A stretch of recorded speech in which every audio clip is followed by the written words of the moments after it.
Hi friends, welcome to easy explanations. मैं हूं prof गौरव और आज के एपिसोड में हम लोग बात करने वाले हैं एनडी फिल्टर्स की, जो आपके कैमरा किट का एक बहुत ही एसेंशियल टूल है।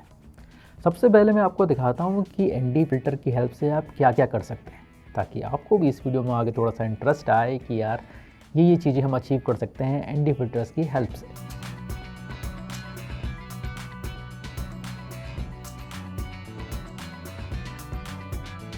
तो देखा आपने क्या क्या अमेजिंग पिक्चर्स हम लोग क्लिक कर सकते हैं एनडी फिल्टर की हेल्प से, और क्या फ़र्क पड़ता है अगर आप एनडी फिल्टर यूज़ करते हैं और जब यूज़ नहीं करते हैं। दोस्तों, मैंने देखा है कि लोग अक्सर एनडी फिल्टर्स को इग्नोर करते हैं और कई लोगों को तो पता भी नहीं होता है कि एनडी फिल्टर्स होते क्या हैं। मैंने ये भी देखा है जो बिगनर वेडिंग सिनेमेटोग्राफर्स हैं या ट्रैवल ब्लॉगर्स हैं, वो भी बिना एनडी फिल्टर की हेल्प से आपका शूट करते हैं और इस वजह से उनका वीडियो काफ़ी अनप्रोफेशनल लगता है। एनडी फिल्टर आपके कैमरा किट का एक मस्ट हैव टूल है, चाहे आप फैशन शूट करते हो, ट्रैवल शूट करते हो, सिनेमा शूट करते हो, एड शूट करते हो, म्यूज़िक वीडियो शूट करते हो, वेडिंग शूट करते हो, कुछ भी करते हो, एनडी फिल्टर्स एक आपका बहुत ही मस्ट हैव टूल है। दोस्तों, इस वीडियो के एंड में मैं आपको ये भी बताऊंगा कि किन सिनेरियोज़ में इनका यूज़ क्यों करना चाहिए, तो इस वीडियो को एंड तक देखिएगा और ईजी एक्सप्लेनेशन को फॉलो करना मत भूलिएगा। तो सबसे पहले जानते हैं एनडी फिल्टर्स होते क्या हैं। एनडी फिल्टर्स की फुल फॉर्म होती है न्यूट्रल डेंसिटी फिल्टर्स, और इनका काम होता है लाइट की वेवलेंथ को कम करना बिना उसका ह्यू चेंज करे हुए। ह्यू मतलब होता है आपका प्योर कलर। सिंपल वर्ड्स में एनडी फिल्टर का काम है लेंस में आने वाली लाइट को रेस्ट्रिक्ट करना बिना उसका कलर चेंज किए हुए। ये कुछ उसी तरीके से काम करता है जैसे आपके सनग्लासेज या कार विंडो की फिल्म काम करती है। हालांकि जो आपके सनग्लासेस होते हैं वो कई बार कलर टिंट देते हैं, जैसे कि ग्रीन चश्मा है या ब्लू चश्मा है तो वो आपका एक कलर टिंट देगा, लेकिन एक अच्छा एनडी फिल्टर आपका किसी भी तरह की कलर कास्ट नहीं देता है। अब जो मेरे बिगनर फोटोग्राफी दोस्त हैं वो बोलेंगे, सर लाइट को कम करने के तो और भी तरीके हैं, जैसे आईएसओ को कम करके या फिर शटर स्पीड बढ़ा के।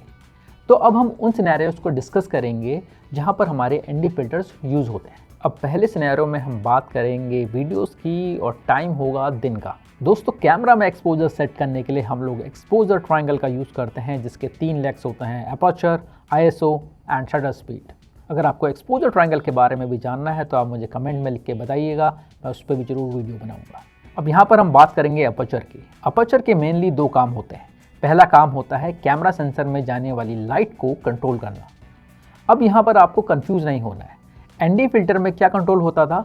लेंस में जाने वाली लाइट, लेकिन यहाँ पर होती है कैमरा सेंसर में जाने वाली लाइट। तो जितना ज़्यादा आपका वाइड अपर्चर होगा उतना ज़्यादा आपकी लाइट उसमें एंटर करेगी, और जितना नैरो अपर्चर होगा उतनी कम लाइट उसमें एंटर करेगी। अगर आप इमेज देख के कन्फ्यूज़ हो रहे हैं तो मैं आपको ये भी बता दूं कि इसकी जो नंबरिंग होती है अपर्चर में वो उल्टी चलती है, यानी f1.4 या f1.8 आपका वाइड अपर्चर होगा और उसमें ज़्यादा लाइट एंटर होगी। उसी तरह f22 या f16 आपका क्या होगा, नैरो अपर्चर होगा और उसमें कम लाइट एंटर होगी। अपर्चर का दूसरा काम होता है डेप्थ ऑफ फील्ड कंट्रोल करना। अब अगर लेमन लैंग्वेज में बात करूं तो सब्जेक्ट के फोरग्राउंड और बैकग्राउंड में जो आपको ब्लर दिखाई पड़ता है वो आपका अपर्चर से कंट्रोल होता है। टेक्निकल लैंग्वेज में हम इसे डेप्थ ऑफ फील्ड कहते हैं। अपर्चर आपका जितना वाइड ओपन होगा आपको उतनी शैलो डेप्थ ऑफ फील्ड मिलेगी या उतना ब्लर मिलेगा। वहीं अपर्चर जितना नैरो ओपन होगा उतनी आपको डीप डेप्थ ऑफ फील्ड मिलेगी या आपको ब्लर नहीं मिलेगा। तो एक टर्म है शैलो डेप्थ ऑफ फील्ड, जिसमें एक प्लेन में आपको जो सब्जेक्ट है वो शार्प दिखता है, उसके आगे या पीछे वो चीज़ ब्लर दिखाई पड़ती है। दूसरा है डीप डेप्थ ऑफ फील्ड, जिसमें आपको पूरा का पूरा सब्जेक्ट शार्प दिखता है, पूरा सीन आपको शार्प दिखता है।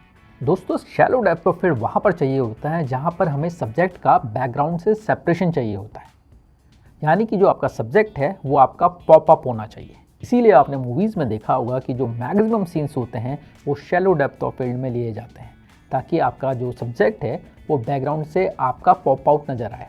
इस तरह का सेपरेशन आपकी मूवी को एक सिनेमैटिक लुक देता है, क्योंकि आपके जो करेक्टर्स होते हैं वो पॉप आउट होते हैं और पीछे एक ग्रेजुअल ब्लर होता है। डीप डेप्थ ऑफ फील्ड आपने देखा होगा अक्सर एक्शन कैमराज में, जैसे गोप्रो है, या फिर अपने फ़ोन के जो नॉर्मल कैमरा होगा उसमें भी आपने देखा होगा कि आपको डीप डेप्थ ऑफ फील्ड मिलता है, यानी आगे से लेके पीछे तक आपको पूरा सीन आपको शार्प दिखता है।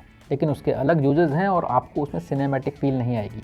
इसलिए आईफोन या अलग कैमराज में आजकल एक सिनेमैटिक मोड दिया जाता है, जिसमें वो आर्टिफिशियली वो ब्लरनेस क्रिएट करता है, जिससे आपका सीन सिनेमैटिक लगता है। वापस आते हैं अपने सिनेरियो में। तो अगर आपको डे टाइम में और आउटडोर में ऐसा सिनेमैटिक ब्लर या शैलो डेप्थ ऑफ फील्ड चाहिए तो आपको क्या करना पड़ेगा, आपको अपना अपर्चर वाइड ओपन रखना पड़ेगा। तो सपोज करिए आपके पास एक 50 mm प्राइम लेंस है और उसका जो वाइडेस्ट अपर्चर है वो f1.8 है। तो आपने f1.8 रख दिया तो आपको शैलो डेप्थ ऑफ फील्ड मिल जाएगी। लेकिन ये डे टाइम है और मैंने आपको बताया है कि जब भी आपका अपर्चर वाइडेस्ट ओपन रहता है उस समय लाइट भी ज़्यादा एंटर करती है। इस कारण आपकी जो इमेज है, जो सीन है, वो बर्न हो जाता है। अब बर्न का मतलब होता है ओवर एक्सपोज। ओवर एक्सपोजिंग का मतलब ये है जब सीन में लाइट ज़्यादा हो जाती है तो आपका कैमरा सेंसर डिटेल कैप्चर नहीं कर पाता, और जहाँ पर वो डिटेल कैप्चर नहीं कर पाता वहाँ पर आपको वाइट पैचेस दिखाई पड़ते हैं। और ये जो पैचेज हैं ये एडिटिंग के बाद भी रिकवर नहीं होते। तो जब तक ज़रूरी ना हो या सीन की डिमांड ना हो तब तक हमें ओवर एक्सपोजिंग से बचना चाहिए। फिर से वापस आते हैं अपने सिनेरियो में, आपने f1.8 कर दिया, उसकी वजह से आपकी जो लाइट बहुत ज़्यादा आ गई और आपका सीन बर्न हो रहा है। अब हमें लाइट कम करनी है। अब एक्सपोजर ट्रायंगल में लाइट कम करने के दो और तरीके हैं, या तो ISO या फिर शटर स्पीड। आप या तो शटर स्पीड बढ़ा सकते हैं या फिर ISO को मिनिमाइज़ कर सकते हैं, मिनिमम रख सकते हैं। लेकिन जब हम बात करते हैं एक सिनेमैटिक वीडियो की तो हमारे पास कुछ लिमिटेशंस होती हैं या फिर कुछ गाइडलाइंस होती हैं। जैसे 180 डिग्री रूल के अकॉर्डिंग जो आपका शटर स्पीड है वो FPS का ट्वाइस होना चाहिए, यानी फ्रेम पर सेकंड का ट्वाइस होना चाहिए। अगर आप 4K 25 FPS में शूट कर रहे हैं तो आपकी शटर स्पीड होनी चाहिए 1/50। अगर आप 100 FPS में शूट कर रहे हैं तो आपकी स्पीड होनी चाहिए 1/200। तो ये यहाँ पर आपके वीडियो के लिमिटेशन है। तो आपका एक चीज़ फिक्स हो गई कि आप शटर स्पीड को अब छेड़ नहीं सकते। तो 180 डिग्री शटर रूल के अकॉर्डिंग अब आप शटर स्पीड चेंज नहीं कर सकते। अब बात करते हैं तीसरे लेग की, जो है ISO। अब अगर आप ISO मिनिमम भी रख रहे हो, 100 भी रख रहे हो, या फिर अगर आप लॉग में शूट कर रहे हो और अपने कैमरा का नेटिव रख रहे हो सपोज 800, और उसके बाद भी आप देख रहे हो कि जो आपकी जो इमेज है, जो सीन है, वो प्रॉपर बर्न हो रहा है, तो फिर आप क्या करोगे? तो यहाँ पर काम आता है ND फिल्टर। जैसे ही आप एक प्रॉपर स्ट्रेंथ का ND फिल्टर आप कैमरा लेंस के आगे लगाते हैं, वैसे ही आपको एक प्रॉपरली एक्सपोज शॉट मिलता है, वो भी same shallow depth of field के साथ। है ना कमाल का टूल दोस्तों। अब ये तो था पहला सिनेरियो जिसमें हम डे टाइम में शूट कर रहे थे। अब जो दूसरा सिनेरियो है उसमें हम लोग किसी स्टूडियो में शूट कर रहे हैं, चाहे वो कोई मूवी हो, एड शूट हो, कोई म्यूज़िक वीडियो हो। तो स्टूडियो में क्या होता है दोस्तों, जब भी हम ऐसा शूट करते हैं तो जो लाइट होती हैं वो बहुत पावरफुल लाइट्स होती है और उनकी इंटेंसिटी जो होती है बहुत हाई इंटेंसिटी होती है। तो इस कारण वो सेम इफेक्ट क्रिएट करती हैं जो आपकी सनलाइट करती है, यानी कि वो इमेज को बर्न कर देती है। तो वहाँ पर भी आप ND फिल्टर्स का यूज़ करके same shallow depth of field पा सकते हो और करेक्ट एक्सपोजर पा सकते हो with the help of ND filters. अब ये तो थी वीडियोग्राफी की बात। थर्ड सिनेरियो में हम बात करेंगे कि फोटोग्राफी में आप इसे कैसे यूज़ कर सकते हैं। तो दोस्तों फोटोग्राफी में आप इन्हें वीडियोग्राफी की तरह तो यूज़ कर ही सकते हैं, उसके अलावा ND फिल्टर्स का यूज़ कुछ क्रिएटिव टाइप के शॉट्स लेने में किया जाता है। आपने वो बटरी स्मूथ वाटरफॉल्स और रिवर्स की तो इमेज देखी ही होगी जिसमें पानी आपको मक्खन की तरह बहता दिखाई पड़ता है। इस तरह की इमेजेस को लेने के लिए आपको शटर स्पीड को लो करना पड़ता है। अब शटर स्पीड लो करने का मतलब है आपका जो शटर है वो ज़्यादा देर तक ओपन रहेगा। अब जब शटर ज़्यादा देर तक ओपन रहेगा तो उसमें जो लाइट है वो ज़्यादा एंटर होगी। डे टाइम में जब आप शटर को ज़्यादा देर तक ओपन करोगे तो उसमें लाइट ज़्यादा एंटर हो जाएगी और इमेज क्या हो जाएगी, वापस से बर्न हो जाएगी। तो जैसा कि मैंने आपको अपर्चर में भी बताया था, वैसे ही शटर स्पीड में भी बर्न के लिए आपको क्या करना है, आगे से एक प्रॉपर स्ट्रेंथ का ND फिल्टर लगाना है और अपनी इमेज को प्रॉपरली एक्सपोज करना है। तो जब आप एक प्रॉपर स्ट्रेंथ का ND फिल्टर कैमरा लेंस के आगे लगाएंगे तो अगर आपका शटर ज़्यादा देर तक ओपन भी है तब भी वो एक करेक्टली एक्सपोज शॉट लेगा और आपको ऐसी बटरी स्मूथ इमेजेस मिल जाएंगी। स्लो शटर स्पीड के और भी यूजेस हैं, जैसे कि क्लाउड्स का एक स्मूथ मूवमेंट लेना या फिर किसी भीड़ वाली जगह पे एक मोशन ब्लर लेना क्राउड का। तो उसके लिए भी आपको स्लो शटर चाहिए होता है और वहाँ पर भी एक्सपोजिंग की दिक्कत आती है डे टाइम में। तो वहाँ पर आप ND फिल्टर्स का यूज़ करके अपने शॉट्स को प्रॉपरली एक्सपोज कर सकते हैं। अब फोटोग्राफी में इसका एक और यूज़ है, ये काफ़ी कम लोग करते हैं लेकिन स्टूडियो में भी आप इसको यूज़ कर सकते हैं। यूजली जब हम स्टूडियो में फ़ोटोग्राफी करते हैं तो हम लोग स्ट्रोब लाइट्स यूज़ करते हैं और उस वजह से हम लोग अपना अपर्चर है वो नैरो रखते हैं, क्योंकि जो स्ट्रोब लाइट की इंटेंसिटी होती है वो बहुत हाई होती है। तो हम f8, f9 से लेके f14 तक हम लोग अपर्चर को वेरी करते हैं। उससे हमें एक शार्प इमेज आती है और हमें बैकग्राउंड, क्योंकि हम सीमलेस बैकग्राउंड में आप शूट कर रहे होते हैं तो उससे कोई फ़र्क नहीं पड़ता शैलो डेप्थ ऑफ फील्ड का।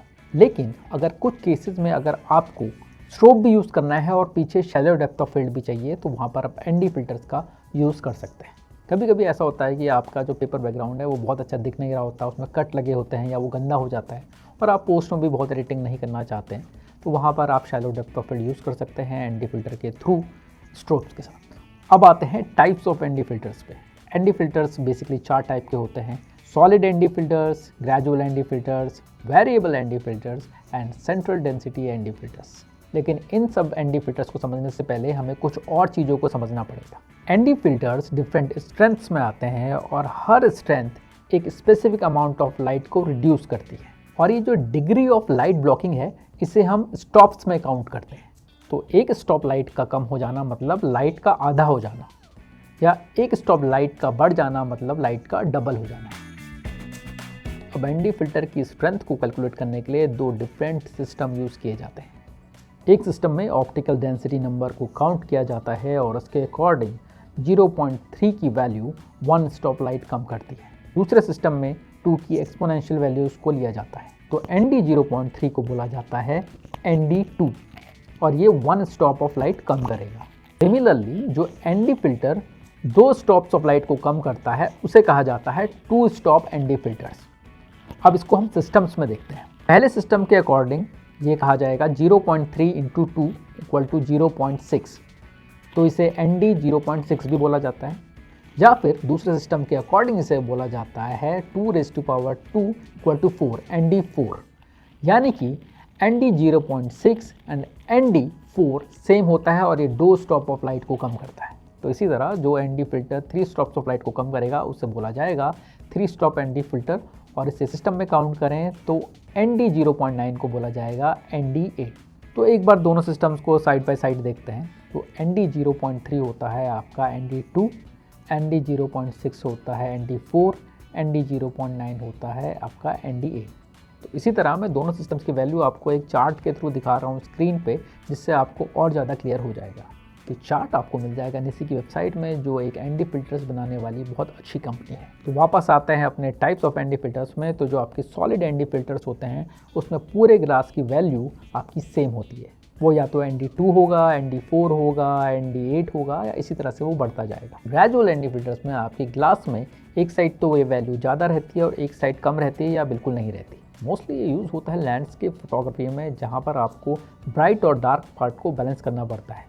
सपोज एक साइड स्काई है और इस साइड आपका लैंडस्केप है, तो दोनों की ब्राइटनेस को बैलेंस करने के लिए आपका ग्रेजुअल एनडी फिल्टर्स यूज़ होते हैं। वेरिएबल एनडी फिल्टर्स आपके 2 पोलराइजिंग ग्लास से मिलकर बने होते हैं। इसका एक ग्लास फिक्स होता है और दूसरे को आप रोटेट करा सकते हैं। जैसे जैसे आप एक ग्लास को रोटेट कराते हैं वैसे वैसे एनडी की स्ट्रेंथ बढ़ती जाती है और आप अपने अकॉर्डिंग एक्सपोजर को सेट कर सकते हैं। सेंट्रल डेंसिटी एनडी फिल्टर एक स्पेसिफिक टाइप का एनडी फिल्टर है जिसमें आपके बीच में स्ट्रेंथ होती है एक सर्कल में और साइड में इसमें स्ट्रेंथ नहीं होती। तो ये वाइड एंगल लेंस के लिए यूज़ किया जाता है। अब अगर आप पूछें कि सॉलिड और वेरिएबल एनडी फिल्टर्स में कौन सा अच्छा होता है, तो सॉलिड एनडी फिल्टर्स हमेशा ही अच्छे होते हैं क्योंकि वो ग्लास के एक ही पीस से बने होते हैं और उसमें जो क्वालिटी है वो अच्छी होती है। जबकि वेरिएबल एनडी फिल्टर्स आपके 2 पोलराइजिंग ग्लास से मिलकर बने होते हैं, तो उस कारण उसकी क्वालिटी जो है थोड़ी सी डिग्रेड हो जाती है, आपकी सॉफ्टनेस आ जाती है इमेज में, और ज़्यादा रोटेट करने में कभी विनेटिंग जैसी प्रॉब्लम भी आती है। अब आता है कि कौन सा एनडी फिल्टर आपको ख़रीदना चाहिए। तो ये आप पे डिपेंड करता है, आप सर्कुलर भी खरीद सकते हैं या रेक्टेंगुलर भी खरीद सकते हैं, लेकिन रेक्टेंगुलर के लिए आपको ब्रैकेट चाहिए होगा जो आपके मार्केट में अवेलेबल है। और ऐसे ब्रैकेट भी अवेलेबल हैं जिसमें आपका पोलराइजिंग फिल्टर, एनडी फिल्टर्स और ब्लैक मिस्ट फिल्टर भी एक साथ लग सकते हैं। बड़े सिनेमा कैमराज में यूजुअली आपके सॉलिड एनडी फिल्टर्स ही यूज़ होते हैं। बाकी जो नॉर्मल यूज़र्स हैं वो आप वेरिएबल एनडी फिल्टर ले सकते हैं, पर आपको एक अच्छी क्वालिटी का एनडी फिल्टर ही लेना है, क्योंकि जो आपके कम प्राइस वाले एनडी फिल्टर्स होते हैं उसमें आपकी विनेटिंग की प्रॉब्लम आती है, कलर ट्रेंड भी आ जाता है और जो क्वालिटी है वो भी ज़्यादा सॉफ्ट हो जाती है। इंडिया की अगर बात करें तो K&F कॉन्सेप्ट के एनडी फिल्टर्स डिसेंट आते हैं। इसके अलावा निसी भी हैं, लेकिन उसके जो एनडी फिल्टर्स हैं थोड़ा हायर साइड पे हैं। तो अगर आपका बजट है तो आप हायर साइड में जाएंगे तो आपको और अच्छे रिजल्ट्स मिलेंगे। इसके अलावा फ़ोन्स, आईफोन्स और ड्रोन्स के लिए भी एनडी फिल्टर्स अवेलेबल हैं, और अगर आप सीरियस है सिनेमेटोग्राफी के लिए तो आपको उनमें ज़रूर इन्वेस्ट करना चाहिए। तो स्टार्टिंग में मैंने आपको बोला था कि मैं आपको बताऊंगा कि किन सिनेरियोज़ में आपको इन्हें क्यों यूज़ करना चाहिए। मैंने देखा है जो बिगनर वेडिंग फिल्म मेकर्स हैं वो बिना एनडी फिल्टर के शूट कर देते हैं। अब वो एक्सपोज तो स्किन को लेके करते हैं, वो सब्जेक्ट को प्रॉपर्ली एक्सपोज करते हैं, लेकिन इस चक्कर में आपका जो स्काई है वो बर्न हो जाता है। ये मैं डे वेडिंग की बात कर रहा हूँ। तो वो जो है काफ़ी अनप्रोफेशनल लगता है। ऐसे ही मैंने देखा कई ट्रैवल ब्लॉगर्स भी हैं जो आपके बिना एनडी फिल्टर के शूट करते हैं। होता क्या है कि वो अपने को तो सही से एक्सपोज करते हैं, लेकिन स्काई उनका बर्न हो रहा होता है, जो काफ़ी अनप्रोफेशनल लगता है। तो अगर आप भी ऐसे ही करते हैं तो आपको एक अच्छे एनडी फिल्टर में इन्वेस्ट ज़रूर करना चाहिए। तो ये था आज का वीडियो। आई होप आपकी कई चीज़ें क्लियर हुई होंगी। और दोस्तों, मेरे वीडियो थोड़े स्लो और बोरिंग ज़रूर होते हैं, लेकिन अगर आप स्लो पेस झेल सकते हैं तो आई एश्योर यू कि मैं आपको सबसे बेस्ट नॉलेज देने की कोशिश करूँगा। मिलते हैं नेक्स्ट वीडियो में। Thank you.